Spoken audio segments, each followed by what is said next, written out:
The Telltale Heart by Edgar Allan Poe. True. Nervous. Very, very dreadfully nervous I had been and am. But why will he say that I am mad?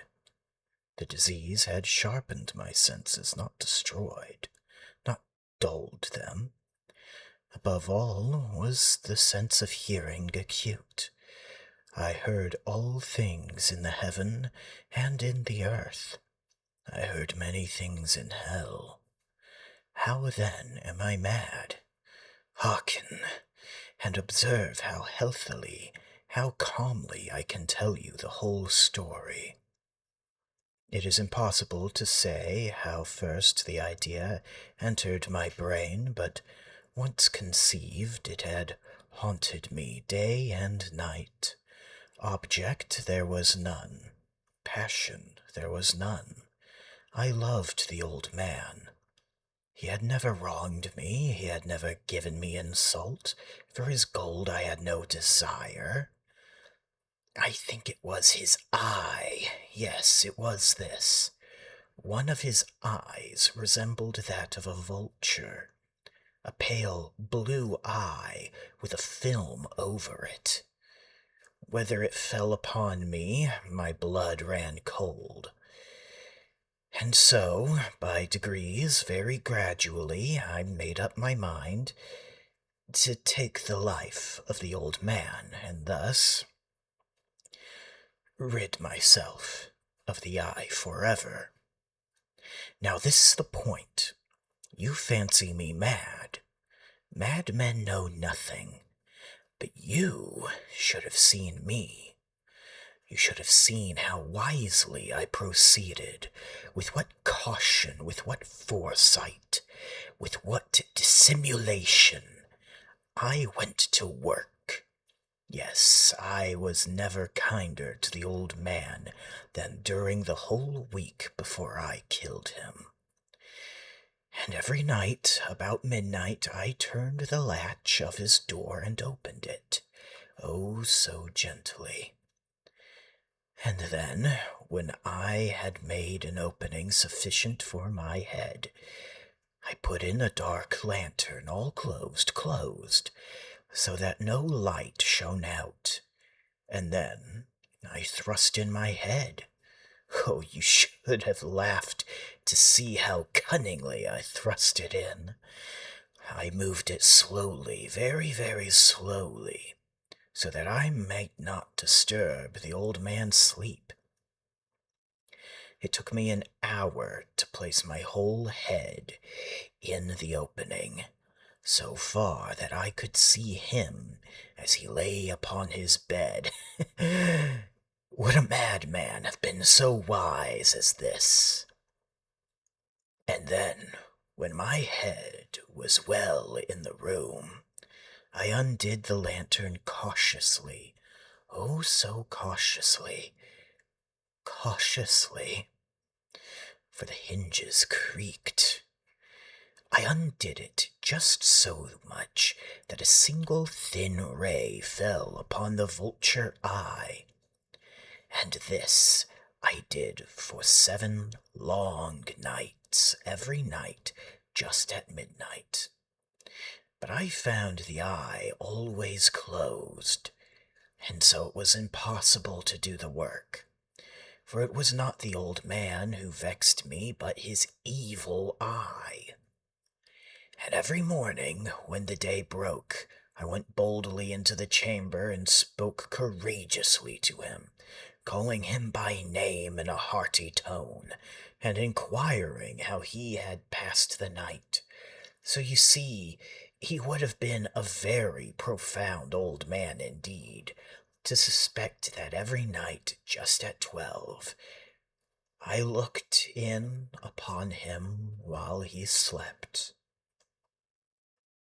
Upon the 8th night, I was more than usually cautious in the opening of the door. A watch's minute hand moves more quickly than did mine. Never before that night had I felt the extent of my own powers, of my sagacity. I could scarcely contain my feelings of triumph.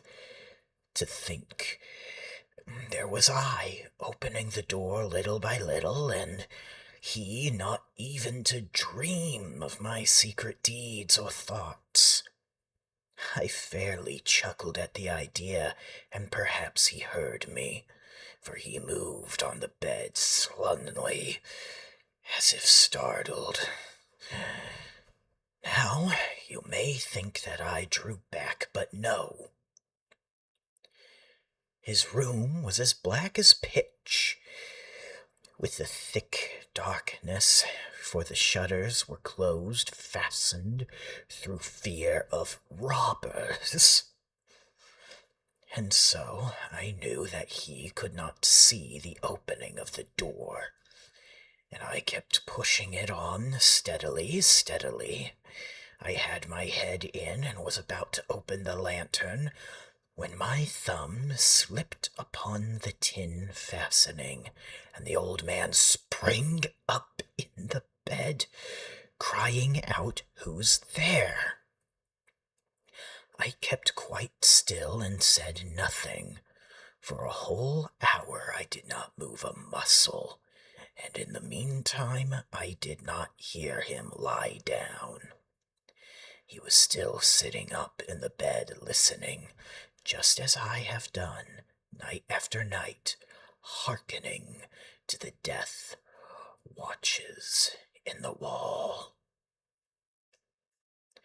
Presently I heard a slight groan, and I knew it was the groan of a mortal terror. It was not a groan of pain or of grief, oh no. It was the low, stifled sound that arises from the bottom of the soul when overcharged with awe. I knew the sound well. Many a night, just at midnight, when all the world slept, it was welled up from my own bosom, deepening with its dreadful echo the terrors that distracted me.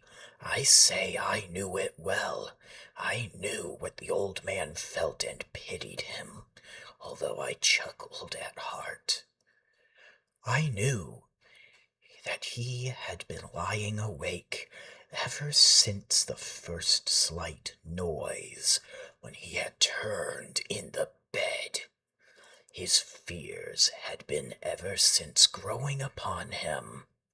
He had been trying to fancy them causeless, but could not. He had been saying to himself, "It is nothing but the wind in the chimney. It is only a mouse crossing the floor." Or, "It is merely a cricket which has made a single chirp." Yes, he has been trying to comfort himself with these suppositions, but he had found all in vain.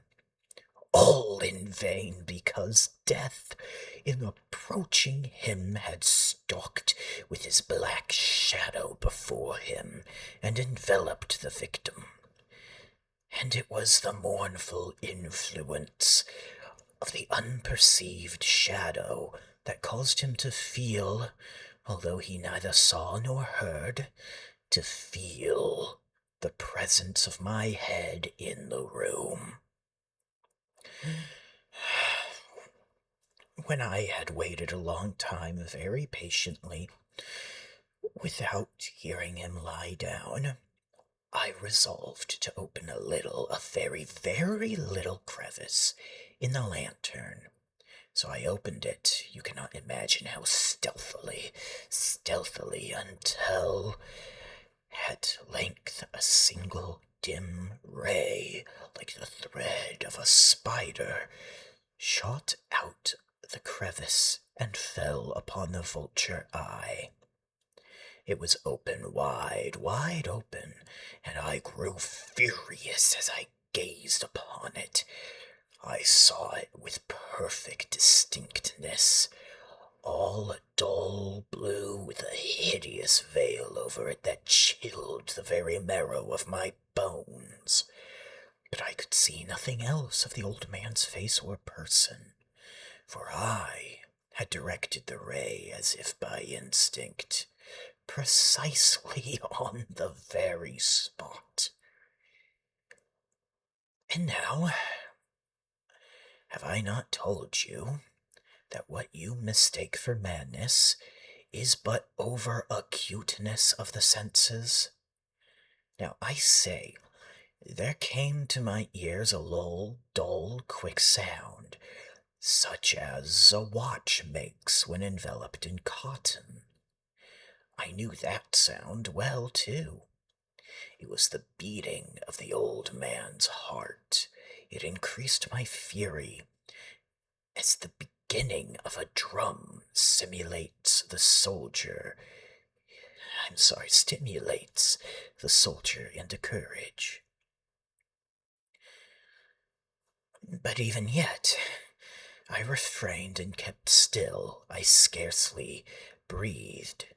I held the lantern motionless. I tried how steadily I could maintain the ray upon the eye. Meantime, the nightmarish tattoo of the heart increased. It grew quicker and quicker and louder every instant. The old man's terror must have been extreme. It grew louder, I say louder, every moment. Do you mark me well? I have told you that I am nervous, so I am. And now, at the dead hour of the night, amid the dreadful silence of that old house, so strange a noise as this excited me to uncontrollable terror. Yet for some minutes longer I refrained and stood still.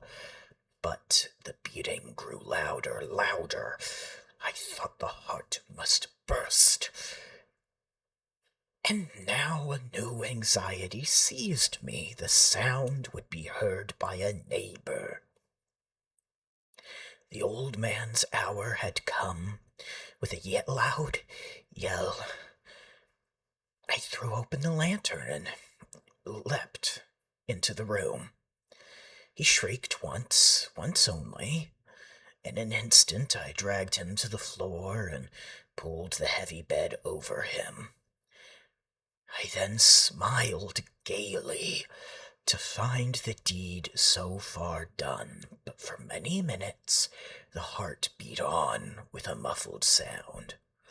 So this, however, did not vex me. It would not be heard through the wall. At length it ceased. The old man was dead. I removed the bed and examined the corpse. Yes, he was stone dead. I placed my hand upon the heart and held it there many minutes. There was no pulsation. He was stone dead. His eye would not trouble me any more. If you think me mad, you will think so no longer when I describe the wise precautions I took for the concealment of the body. The night waned, and I worked hastily, but in silence. First of all, I dismembered the corpse. I cut off the head and the arms and the legs. I then took up 3 planks from the flooring of the chamber and disposed all between the scantlings. I then replaced the boards so cleverly, so cunningly, that no human eye, not even his, could have detected anything wrong. There was nothing to wash out, no stain of any kind, no blood spot whatsoever. I had been too wary for that. A tub had caught all. When I had made an end of these labors, it was 4 o'clock, still dark as midnight, as the bell sounded the hour. There came a knocking at the street door. I went down to open it with a light heart, for what I had now to fear. Sorry. what, what had I now to fear? I told you I was nervous. There entered 3 men who introduced themselves with perfect suavity as officers of the police. A shriek had been heard by a neighbor during the night, suspicious of foul play, had been aroused. Information had been lodged at the police office, and they, the officers, had been deputed to search the premises. I smiled, for what had I to fear? I bade the gentleman welcome. The shriek, I said, was my own in a dream. The old man I mentioned was absent in the country. I took my visitors all over the house. I bade them search well. I led them at length to his chamber. I showed them his treasures, secure, undisturbed. In the enthusiasm of my confidence, I brought chairs into the room and desired them here to rest from their fatigues, while I myself, in the wild audacity of my perfect triumph, placed my own seat upon the very spot beneath which reposed the corpse of the victim. The police were satisfied. My manner had convinced them. I was singularly at ease. They sat, and while I answered cheerily, they chatted of familiar things. But ere long I felt myself getting pale and wished them gone. My head ached, and I fancied a ringing in my ears. But still sat and still chatted. The ringing became more distinct. It continued and became more distinct. I talked more freely to get rid of the feeling, but it continued and gained definitiveness, until, at length, I found that the noise was not within my ears. No doubt I now grew very pale, but I talked more fluently and with a heightened voice. Yet the sound increased, and what could I do? It was a low, dull, quick sound, much such a sound as a watch makes when enveloped in cotton. I gasped for breath, and yet the officers heard it not. I talked more quickly, more vehemently, but the noise steadily increased. I aroused and argued about trifles in a high key and with violent gesticulations. But the noise steadily increased, and why would they not be gone? I paced the floor to and fro with heavy strides, as if excited to fury by the observations of the men. But the noise steadily increased. Oh, what could I do? I foamed, I raved, I swore, I swung the chair upon which I had been sitting, and grated it upon the boards. The noise arose over all and continually increased. It grew louder and louder,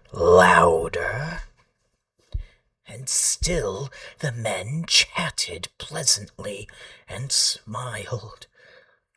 Was it possible they heard not? Oh, no, they heard, they suspected. They knew. They were making a mockery of my horror. This, I thought, and this, I think. But anything was better than this agony.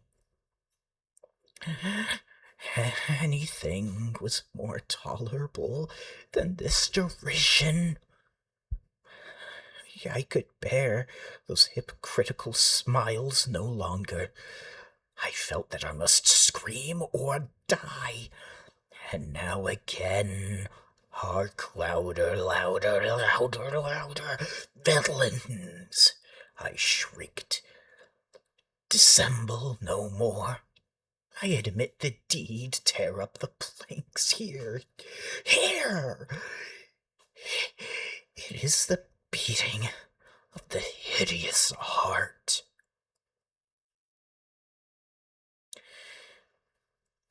That was The Telltale Heart by Edgar Allan Poe. The end.